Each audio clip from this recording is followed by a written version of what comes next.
The Trump administration had until yesterday to reunite roughly 100 migrant children under the age of 5 with their parents. 100 kids. That deadline came and went with the government insisting that by the end of the day, 38 would be reunited. Well, the Trump administration acknowledged they couldn't meet that deadline, but a federal judge in California insisted there would be no extension. The judge warned the Department of Justice attorney that, quote, these are firm deadlines. They're not aspirational goals. He added that the government had an affirmative obligation to reunite these families, and while the government has been scrambling to reunite young children with their parents, it's still unclear how it will comply with its next deadline later this month when it has to reunite roughly 3,000 older children older than 5, with their families. For the latest, I'm joined by Julia Ainsley, national security reporter for NBC News. Julia, tell us where it stands and how worse it's probably going to get with the 5,000 kids that have to come home. So I think the news we expected to hear today, even though there wasn't a court deadline or court meeting today, was that they had successfully reunited 34 children yesterday, because they said that they were eligible. Everything was in place. They'd verified them, vetted them. They were going to reunify. But we haven't heard any word from HHS. They have not updated their number. So as far as we know, they are now a day past the deadline, and only 4 children have been reunited out of those 102. So that does not bode well for their next deadline of July 26, when they have to fully reunite 2,900. There are a lot of really complicated cases that they go through. There are people with criminal histories. There are people there was one with an infectious disease. I mean, you can get into the weeds on all of this, but the majority of these parents came in with their children, are here, are ready to take care of their children, but they're in detention or they've been deported and they've been released.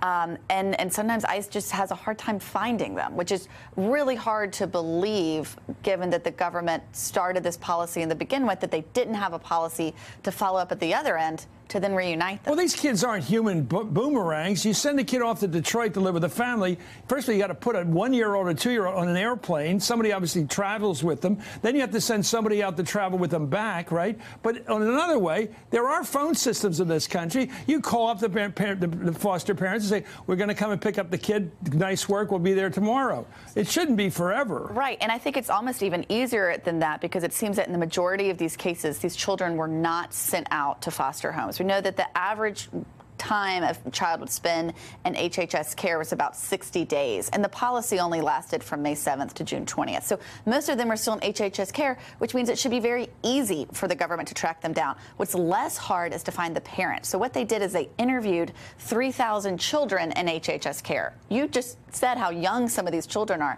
The fact that you have to start by interviewing a child to get that What's your number. mommy's name? Yeah, exactly. What would have happened if they had not had the whistle blown on them? The judge hadn't said, no, you have to reunite them.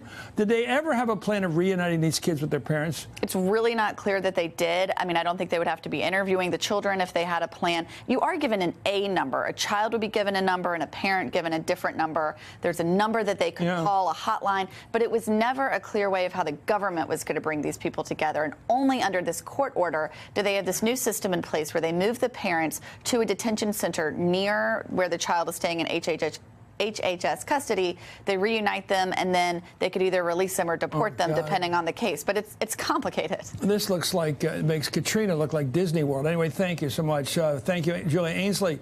Up next, new signs that Michael Cohen may be turning on President Trump, flipping.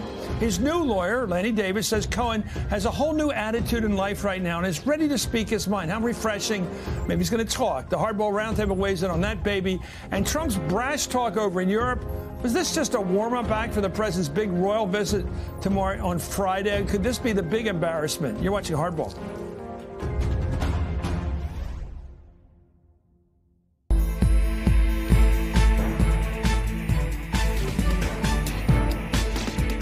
You're watching MSNBC International. Tomorrow's headlines before they go to print. What would your lead be about this event at the White House? Tomorrow's questions before anyone's asked them. How far is this from normal? The 11th Hour with Brian Williams. Weeknights on MSNBC. Ma, you there? Yes, I am. Oh, there's Mom. Yay! Mom's in Colombia. I am watching in my front yard. Mom's talking, and there's the president. President Trump leading by example there. He also wearing the glasses. Oh, my goodness. You can take it off now. That's why I couldn't see with the glasses on. No, thank you. Thanks for giving us that. You're welcome. That first-hand account there from Colombia. Tell everybody hello. Before it was the biggest political scandal in history, it was just an office building, Watergate. We know its name because there were reporters who never stopped asking questions. Now, who knows where the questions will take us, but I do know this. I'm not going to stop asking them.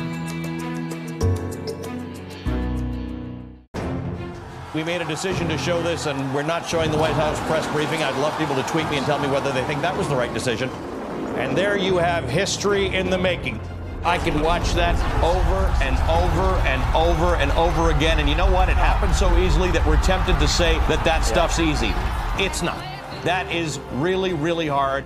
And today we just watched history. It opens the door to a future of many, many. Hey there, I'm Chris Hayes from MSNBC. Thanks for watching MSNBC on YouTube. If you want to keep up to date with the videos we're putting out, you can click subscribe just below me or click over on this list to see lots of other great videos.